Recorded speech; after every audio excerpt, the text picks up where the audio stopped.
ಕಂಡೋರ್ ಮನೆ ಹಾಳ್ ಮಾಡಿ ಕಂಡೋರ್ ಸಂಸಾರದಲ್ಲಿ ಉಳಿ ಹಿಂಡಿ ಅವರ ಸಂಸಾರ ಚೆನ್ನಾಗಿರುತ್ತೆ, ಅವರ ಮನೆ ಚೆನ್ನಾಗಿರುತ್ತೆ ಅಂತ ಭ್ರಮೇಲ್ ಬದುಕ್ತಾ ಇರೋ ಬುದ್ಧಿಹೀನ ಬೇವರ್ಸಿಗಳಿಗೆ ಏನ್ ಹೇಳ್ಬೇಕು ಅಂತ ಗೊತ್ತಿಲ್ಲ. ಅಯ್ಯೋ, ಈ ಕರ್ಮ, ಧರ್ಮ, ವಿಧಿ, ದೇವರು ಅಂತ ಇರೋದೆಲ್ಲ ಏನಕ್ಕೆ?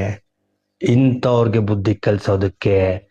ಯಾರ್ಯಾರು ಕಂಡೋರ್ ಮನೆ ಹಾಳು ಮಾಡಿದಿರೋ ನಿಮ್ ಮನೆ ಖಂಡಿತ ಹಾಳಾಗುತ್ತೆ. ಯಾರ್ಯಾರು ಕಂಡೋರ್ ಸಂಸಾರದಲ್ಲಿ ಉಳಿ ಹಿಂಡಿದಿರೋ ನಿಮ್ ಸಂಸಾರ ಖಂಡಿತ ಹಾಳಾಗುತ್ತೆ.